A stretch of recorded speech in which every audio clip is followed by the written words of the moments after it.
नमस्कार। मैं हूं डॉक्टर एनपी सिंह और आप सभी का जीविता टीवी चैनल पर स्वागत है। जैसा कि आप सभी को पता है कि पार्वती विद्यापीठ और पार्वती विद्यापीठ वैदिक वर्सिटी के 25 वर्ष पूरे होने के उपरांत हम लोग ये वैदिक नेचर क्योर यानी कि वैदिक प्राकृतिक चिकित्सा या वैदिक निसर्गोपचार पर श्रृंखला चला रहे हैं, जो आज 22वीं कड़ी है।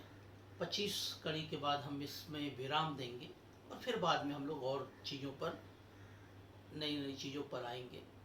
तो इतने सप्ताह तक या इतने दिनों तक आप सभी का जुड़े रहने के लिए बहुत बहुत धन्यवाद।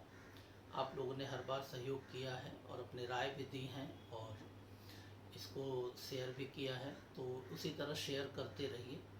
लेकिन आज का जो विषय है, थोड़ा हम लोग और सूक्ष्मतर स्तर पर जाएंगे, जो भारतीय दर्शन या वैदिक दर्शन में बहुत पहले बहुत अच्छे से विश्लेषण किया गया है या उसका असर भी देखा गया है। हालांकि अब वेस्टर्न साइंस में भी उसको अलग रूप में माना जाता है या उसको स्वीकार किया जा रहा है, लेकिन हमारे देश में अभी भी कुछ लोग हैं जो कि विदेशों से आयातित विषयों पर ही वो विश्वास करते हैं या उसी को प्रोपोगेट करना चाहते हैं और अपनी चीज़ों का हर बार ये कहते हैं कि ये गलत है या ये इसका कोई आधार नहीं है, क्योंकि उनके पास खुद अपनी मानसिक और वैचारिक आधार नहीं है। विदेश से जो भी आ गया वही सही है, उसका क्या आधार है वो नहीं जानते। तो खैर, हम लोग आज आरोग्य के साथ दर्शन और दृष्टा भाव को समझने की कोशिश करेंगे।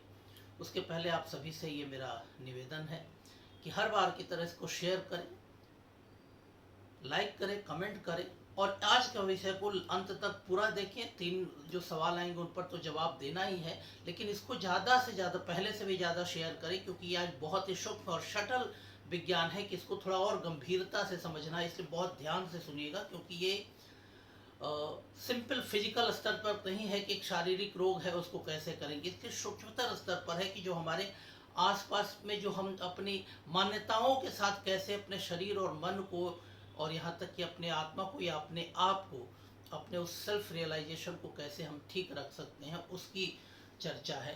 तो अब चलिए, समय ज़्यादा ना विलम्ब करते हुए हम सीधे सीधे अब विषय पर आए। दर्शन, दृष्टा, और इसका हम आरोग्य भाव के साथ जोड़ेंगे। कैसे कर सकते हैं? दर्शन का मतलब देखना नहीं है। दर्शन का मतलब है कि किसी चीज के साथ उसके अभिरूप हो या उसका रूप हो या उसके जो क्वालिटी है उसके साथ ऑब्जर्व में चले जाना। उसको सिर्फ आप देखना, उस चीज को ऑब्जर्व करना, उसको ऑब्जर्व करना, देखना है।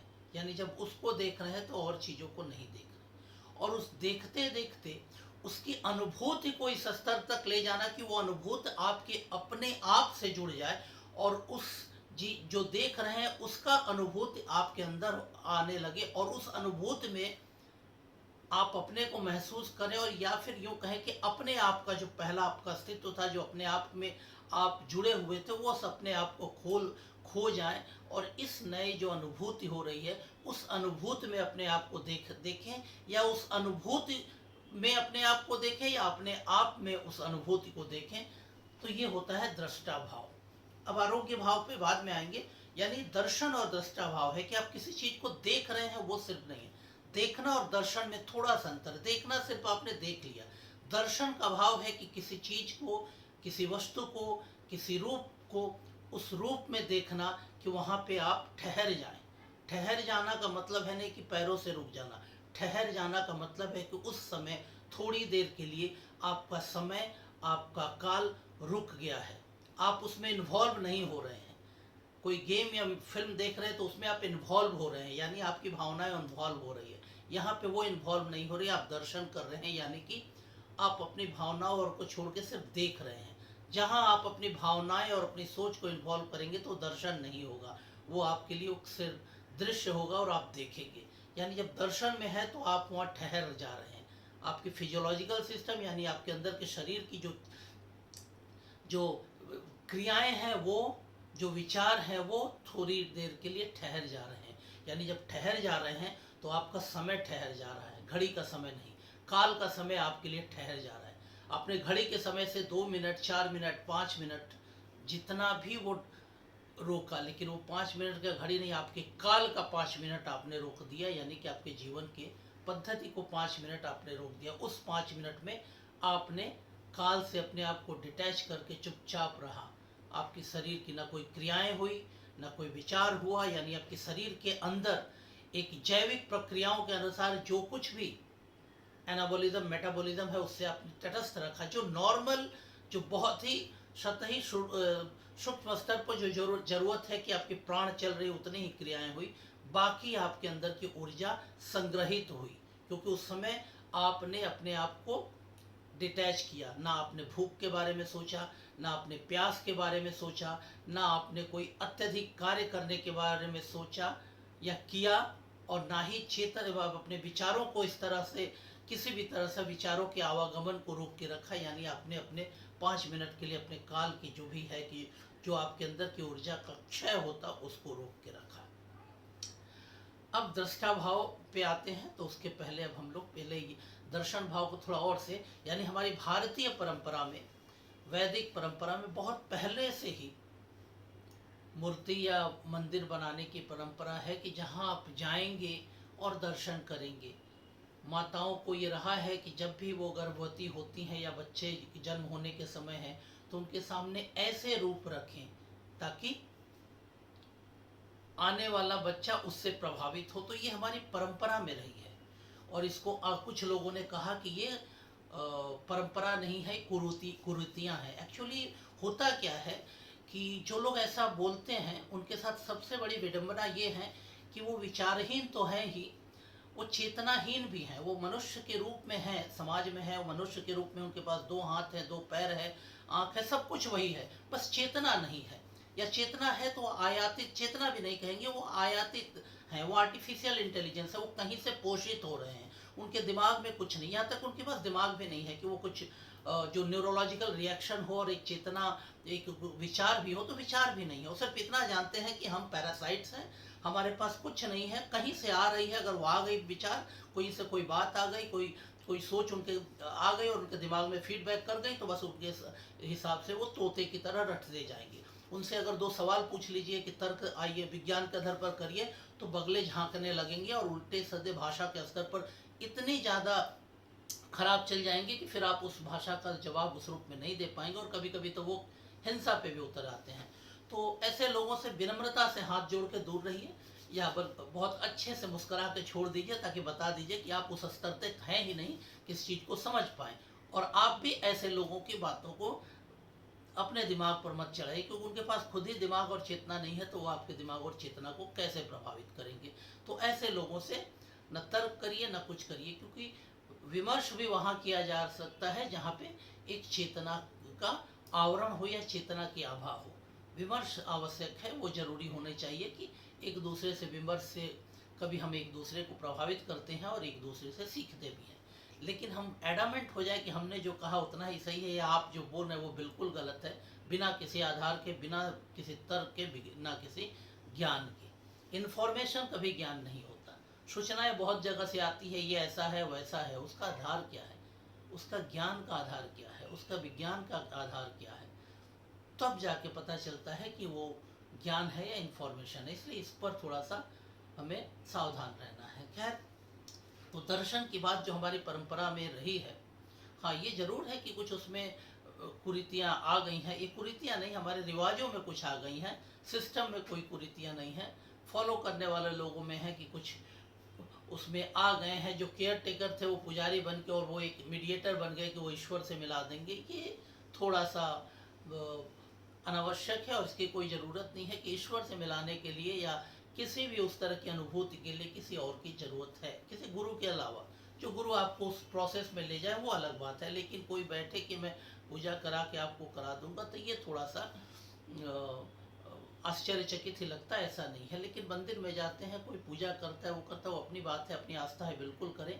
लेकिन मूल जो है कि आप उस दर्शन भाव में पहले जाइए कि जहाँ जा रहे हैं उसे दर्शन करने। और दर्शन करने का मतलब है कि जब दर्शन करते हैं तो आप उस समय लेके जाइए। ये नहीं कि रास्ते चलते चलते हाय हेलो की तरह हाथ उठा के कर दिए, तो ये एक तरह का क्या हो गया कि आप सिर्फ एक बिहेवियरली दिखा रहे हैं कि आप उनके प्रति ये है, लेकिन आप वो दर्शन भाव में नहीं है। दर्शन भाव के लिए एक ठहराव चाहिए, और वो ठहराव आपको सिर्फ खड़े हो जाना नहीं है। ठहराव है कि आप अंदर से, शारीरिक रूप से, मानसिक रूप से, भावनात्मक रूप से, और यहाँ तक कि जो एक इंटरनल एजिटेशन या रेगुलर जो क्रियाएं चल रही है उसमें जो उसके लिए जो आपकी अत्यधिक ऊर्जा का क्षय हो रहा है, उस सब चीज़ को थोड़ी देर के लिए आप ठहराव में ले आ दीजिए। यानी ठहराव ला रहे हैं तो आप अपने प्राणिक शक्ति को कहीं ना कहीं रोक रहे हैं, अपने जीवन क्षय को रोक रहे हैं। और इस सारी ऊर्जाओं को आप जब कंजर्वेट करते हैं तो आप कहीं ना कहीं एक ज़्यादा ऊर्जावान महसूस करते हैं। इसलिए चेतना के स्तर पर भी, थॉट प्रोसेस के स्तर पर भी आप अपने आप को ज़्यादा मजबूत समझते हैं। और उसके बाद कभी कभी कोई अच्छे काम करने जाते हैं तो उस समय आप मानसिक रूप से, भावनात्मक रूप से बहुत ज़्यादा आप बैलेंस्ड होते हैं, और बहुत बैलेंस और तटस्थ होते हैं। कहीं भावनात्मक रूप से ना कमज़ोर होते हैं, ना कहीं किसी के प्रति लगाव, ना किसी के प्रति दुराव होता है। तो आप बहुत सिर्फ और सिर्फ अपने ज्ञान के बल पर या अपनी चेतना के आधार पर उस विषय को देख सकते हैं या निर्णय ले सकते हैं। तो ये एक हुआ कि दर्शन भाव में होता है कि आप कहीं भी जा रहे हैं तो दर्शन। और जाहिर बात है, दर्शन जब ऐसे किसी व्यक्ति हो या ऐसे किसी चरित्र हो या ऐसा कुछ गुण हो उसके सामने करना जो कहीं ना कहीं आपकी चेतना को उद्बोधित करता है या प्रेरित करता हो, तो उस वैसा दर्शन करना ज़्यादा अच्छा होता है। अब इसके बाद है कि दृष्टा भाव। जब दृष्टा भाव की बात आती है तो जब यानी दर्शन की आपने ठहराव के साथ देखा सब कुछ अपने आप को, जब दृष्टा भाव है कि आप उसमें विलीन होते जा रहे हैं। यानी आप इतना विलीन होते जा रहे हैं कि आप आसपास जो कुछ भी है सब कुछ खत्म हो जा रहा है आपके लिए।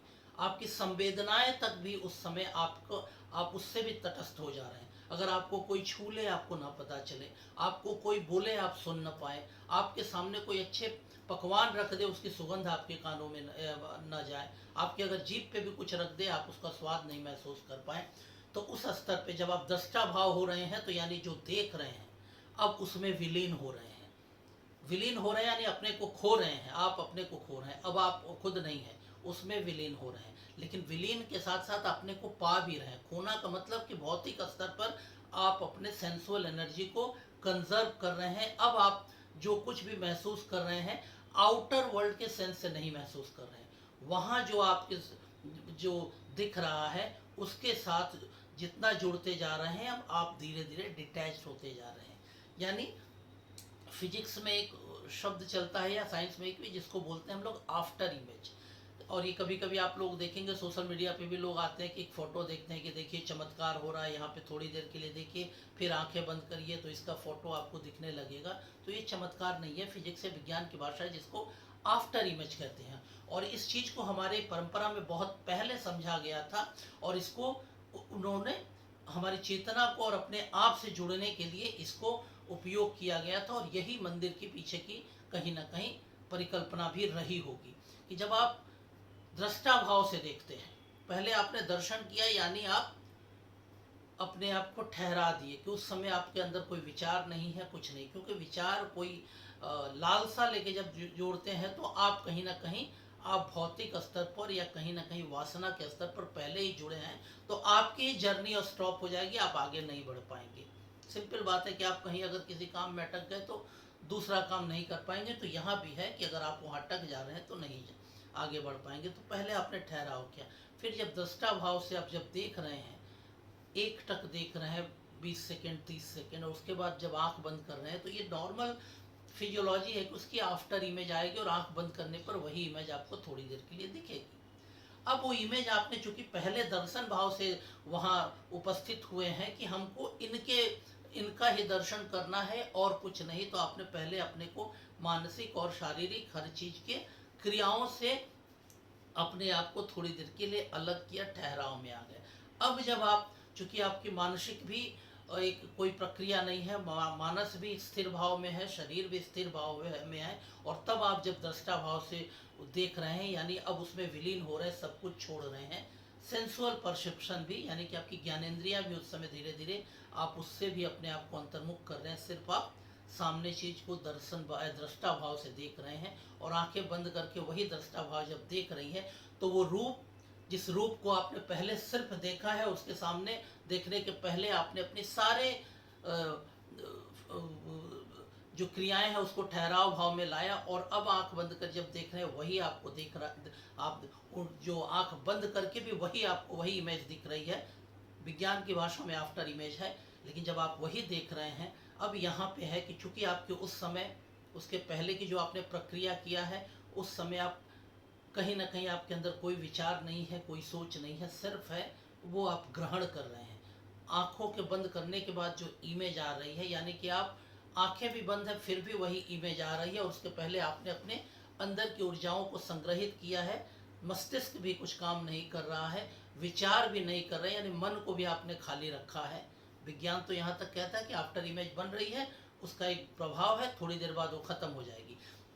लेकिन आपने जो इस प्रक्रिया में किया, पहले आपने शरीर को शांत किया, यानी शरीर को ऊर्जाओं को संग्रहित किया, और साथ ही साथ शरीर को ठहराव में ले आ दिया, दिमाग को ठहराव में ले आ दिया, यानी न्यूरोलॉजिकल रिएक्शन भी रोक दिया कि किसी भी तरह का न्यूरोकेमिकल्स की ना हो, कोई विचार नहीं आ रहे, इससे शरीर में भी कोई अलग क्रियाएं नहीं हो रही। अब आप जब आफ्टर इमेज देख रहे हैं, यानी जिस जिस वस्तु को या जिस रूप को देखे हैं, उस रूप का एक अपना चरित्र है, एक अपना भाव है, एक अपना उसका गुण है। अब जब आप आफ्टर इमेज को देख रहे हैं, और जब आपके मस्तिष्क बिल्कुल ही विचारहीन है, और आप चेतन मतलब मन भी आपका कोई किसी भी तरह की आप ना कोई विचार सोच है, नई चीज़ें आ रही हैं, आप तटस्थ भाव में हैं, और जब इस चीज़ को ग्रहण कर रहे हैं, यानी ग्रहण उसको कर रहे हैं और अपने आप को उसमें विलीन कर रहे हैं, यानी आप अपने को भी देख रहे हैं और उस गुण में अपने आप को समाहित भी कर रहे हैं, यानी एक तरह से अपने को समझना, उस गुण के साथ अपने को जोड़ना, और अपने आप को उस गुण के अनुरूप परिवर्तित करना, यानी ट्रांसफॉर्मेशन करना, इस स्थिति में पहुंचने का है। यानी कि आप जब उस रूप को देख रहे हैं, उस रूप को देखना सिर्फ ये नहीं है कि आपने देखा और नमस्कार किया या फूल चढ़ा दिया, प्रसाद चढ़ा दिया, नहीं, ये पूरा इसके पीछे का विज्ञान है, जो मंदिर का जो कॉन्सेप्ट है उसके पीछे का जो ये है कि आप पहले शारीरिक रूप से अपने को ठहराव में ले आइए, फिर आपके मस्तिष्क के स्तर पर, फिर विचारों के स्तर पर, और तब आप जाके दृष्टा भाव से देखिए, तब वो जो ग्रहण होगा, क्योंकि वो आंखों के माध्यम से देख के फिर बंद करके, उसके बाद सब कुछ बाहर की दुनिया से कट गया, उसके बाद वो अंदर जो रूप दिख रहा है, अब उस रूप को चूंकि आपने कोई विचार नहीं रखा है, तब अब जाके आपकी विज्ञान के बाहर की जर्नी शुरू होती है। यानी कि जो आप अंदर अब देख रहे हैं, बाहर के सारे सेंस ऑर्गन बंद है, अब आंख भी बंद है, जो अंदर आया, जो भी अनुभूत हुआ, जो भी आफ्टर इमेज हमने विज्ञान के माध्यम से समझा, अब उस आफ्टर इमेज को सिर्फ एक इमेज के रूप में नहीं, उसके गुण के रूप में, उसके प्रवृत्ति के रूप में, और उसके जो एक व्यक्तित्व है, उसका जो एक आभा है, उस आभा को वहां से तटस्थ भाव से अब चेतना की ओर ले जाना, या वो आपको चेतना की तरफ ले जाएगी। तब आप अपने आप को भी समझेंगे कि आप क्या शरीर हैं, या सिर्फ मस्तिष्क हैं, या मन है, या उससे कुछ ज़्यादा है, या ये जो अनुभूत कर रहे हैं, जो देख रहे हैं, और उसको देखने में, उस कैरेक्टरिस्टिक्स को समझने में जो आपको जो महसूस हो रहा है, एक नई तरह की जो आपको ऊर्जा मिल रही है, उसमें आप अपने आप को कितना सहज महसूस करते हैं, या आपके अंदर कोई गिल्ट फीलिंग आ रही है, या आपके अंदर आनंद का भाव आ रहा है, या अपने आप को ज़्यादा ऊर्जावान समझ रहे हैं, ये एक जर्नी वहाँ से शुरू होती है। ये एक दिन में नहीं होती है, और इसको सिर्फ ढकोसला मत समझिए, ये पूरा पूरा विज्ञान है, और कोई मिले तो इसे ये वीडियो दिखाइए और समझाइए, क्योंकि ये प्रक्रिया है कि जब आप जाते हैं तो एक प्रक्रिया है, और वो प्रक्रिया सिर्फ जाके और ये करने की नहीं, वो शुरुआत होती है कि पहले आपको ठहराव पे आना है, रोकना है अपने आप को, अंदर की जो आपकी बायोलॉजिकल साइकिल चल रही है उसको भी, उससे भी डिटैच हो जाना है, उसका बाहरी दुनिया से भी डिटैच करना है, क्योंकि उस समय आप सिर्फ और सिर्फ थोड़ी देर के लिए खुले में प्रकृति के बीच में एक रूप के सामने पहले आपको साक्षी भाव से देखना है, दर्शन करना है, और उस दर्शन करने के समय शरीर और मस्तिष्क और मन को छोड़ देना है, बिना किसी क्रियाओं के, बिना किसी विचार के, और तब जब उस प्रक्रिया को हो जाए फिर आप देखते देखते आंख बंद करिए, दृष्टा भाव में जाइए, और जब दृष्टा भाव में जाएंगे तो जो अनुभूति होगी उसको, उस अनुभूति के साथ धीरे धीरे जितना अंदर जाएंगे उतना आप अपने आप को भी परिष्कृत करेंगे, निखारेंगे, या फिर उससे प्रभावित होंगे। या अंदर अगर कुछ कलुषित या कलुष है तो वो कहीं ना कहीं गिल्ट फीलिंग भी आएगी अगर आप सही भाव से जा रहे हैं तो, या अगर आ रही है गिल्ट फीलिंग भी तो उसको दबा रहे हैं, तो इसका मतलब वो आने वाले दिनों के लिए आप तैयार कर रहे हैं अपने आप को कि कुछ और आपके अंदर गलत शक्तियाँ आए। गलत शक्तियाँ का मतलब ये नहीं आपकी शारीरिक रोग व्याधि आए, मानसिक रोग व्याधि आए, कि उसका प्रभाव आपको ही झेलना है। कि ऐसे अगर भाव में भी जाके आप कुछ नकारात्मक चीज़ों के साथ जाते हैं तो वो नकारात्मक लेके जाते हैं, तो नकारात्मकता भी, जैसे आप जब साक्षी भाव से और जब आप उसमें तटस्थ होते हैं, दृष्टा भाव में जाते हैं, तो जिस रूप में स्वीकार करना चाह रहे हो वो आप में ही आ रही है, तो नकारात्मकता को भी ले रहे हैं तो आपके अंदर भी जाएगी। एक चीज़ और यहाँ बता दें, यानी इस स्थिति में जब आप जा रहे हैं तो कहीं ना कहीं जब ऐसी स्थिति में पड़ जाएंगे जब आप विचार शून्य हो जा रहे हैं, आप अपने ऊर्जा को कहीं भी क्षय नहीं कर रहे हैं, उस समय आपके अंदर जो प्राण चल रही है, कि सांसें चल रही है, जो एक शरीर है उसको चल रहा है, बस उतने के लिए अपने आप जो चल रही है, तो उसके लिए जो ऊर्जा का गमन आवागमन है उतना ही हो रहा है। इससे ज़्यादा एक्सेसिव कोई भी कहीं भी अत्यधिक, तो बात करिए नॉर्मल से भी कम ऊर्जा खत्म हो रही है, क्योंकि सिर्फ प्राण चलाने के लिए, बाकी चीज़ के लिए नहीं है। और आपके सेंस ऑर्गन सब इंटरनलाइज हैं, आपके विचार शून्य है, तो आपकी ऊर्जाएं कंजर्व हो रही। तो ऐसी स्थिति में जब जाएंगे तो जाहिर है कि एक ऑटो हीलिंग स्टेज में आप जाएंगे, और बहुत से शरीर के जो अंदर की डिरेंजमेंट होती है ऑटो रिपेयर होती है, और बहुत से सेल रिपेयर होते हैं। इसलिए कई बार आपने कई जगह पढ़ा होगा कि कुछ लोग ने कोई कहानियों में या दंत कथाओं में कि किसी को कोई बड़ी गंभीर बीमारी है, किसी ने कहा कि ठीक है आओ इस ईश्वर के इतने दिन उपासना करो ठीक हो जाए, तो हो गया। तो ये कई कहानियाँ, तो इसके पीछे का लॉजिक यही है कि आप उस स्थिति में अपने ब्रेन को या उसके पीछे अपने मन को इतना छोड़ देते हैं ताकि वो बाकी सब काम छोड़ देता है, तो उसके पास समय ही समय रहता है, और वो अंदर के ऑटो हीलिंग करता रहता है, तो शरीर बहुत हद तक स्वस्थ हो सकता है। लेकिन इसकी प्रक्रिया है, जाहिर बात है कि जो जिस मंदिर में जाते हैं हर मंदिर में ऐसे पुजारी नहीं मिलेंगे कि वो इस चीज़ को कि आप आए हैं तो आपको इस रूप में इसका लाभ मिले, क्योंकि उनको बहुत लोग हैं कि उनको सिर्फ पूजा कराने तक है कि और उसकी विधि जानते उसी तक जानते हैं। लेकिन इसके पीछे का ये विज्ञान है, और इसका मूल यही है कि आप कैसे साक्षात ईश्वर से करना नहीं है, मतलब आप अपने आप को साक्षात कर रहे हैं, अपने आप को समझ रहे हैं, और समझने के लिए जो माध्यम आप सामने रख रहे हैं वो एक ईश्वरीय गुण है, या एक नॉर्मल व्यक्ति से, एक नॉर्मल ह्यूमन से थोड़ा ऊपर है, जिसे हम अपने से बड़ा मानते ही हैं, और ये हमारी परंपरा ही रही है कि हम उसे भगवान का दर्जा दे देते हैं, वो चाहे जो भी हो। यानी जो नॉर्मल ह्यूमन कैपेसिटी के बाहर है, हम ऐसे चीज़ों को ही अपने दैवीय रूप में देखते हैं और उसी को आराध्य मान के अपना काम करते हैं, तो हम ही जाते हैं। और जो दो एक बातें हैं कि जैसा मैं बताऊं कि जब आप हमारे जो ब्रेन में है, क्योंकि फिजिकल लेवल पर या मेंटल लेवल पर तो कई वेव जो है उसकी एक अपना वेव लेंथ है, उसके वेव लेंथ पे चलती है, जिसको मेडिकली भाषा में अलग अलग ये किया गया है, जैसे डेल्टा वेव है, थीटा वेव है, अल्फ़ा है, बीटा है, गामा है, इस तरह की वेव्स हैं। और वो वेव्स हमारे ब्रेन में भी चलती रहती हैं, और अलग अलग समय पर अलग अलग वेव्स चलती हैं। भारतीय परंपरा में स्वर योग है कि हम स्वर के माध्यम से कैसे अपने ब्रेन को रेगुलेट करें, या ब्रेन के एजिटेशन को, ब्रेन के अंदर तो बहुत कुछ चीज़ चलती है, बहुत से विचार आते रहते हैं, और जैसे विचार आएंगे उस हिसाब से उसके वेव्स भी चलेंगे, तो हम सांसों के माध्यम से उसको कंट्रोल कर सकते हैं, क्योंकि ब्रेन में जो चल रहा है वो चल रहा है, उसको कंट्रोल करने का माध्यम सांस है, उससे कर सकते हैं। इसलिए स्वर योग बहुत अच्छा है कि उससे हम कंट्रोल कर सकते हैं, और उसके हिसाब से हम ब्रेन वेव जब कंट्रोल करेंगे तो हम कहीं भी आराम से जब इस साक्षी भाव या दृष्टा भाव में आ सकते हैं। लेकिन उससे भी बड़ी बात है कि जब ये ब्रेन वेव करते, विशेषकर जब डेल्टा वेव में अगर आपकी ब्रेन है, तो उस समय ये विज्ञान भी मानता है कि जब अगर ब्रेन डेल्टा वेव में है तो आप एक तरह से कहीं ना कहीं बिल्कुल एक निद्रा के भाव में रहेंगे, या बाहरी दुनिया से डिटैच हो जाएंगे, और उस समय शरीर बड़े आराम और रिपेयर के मोड में आएगा। इसलिए बहुत से टूटी फूटे सेल्स या टिश्यूज हैं वो ऑटो रिपेयर होते हैं।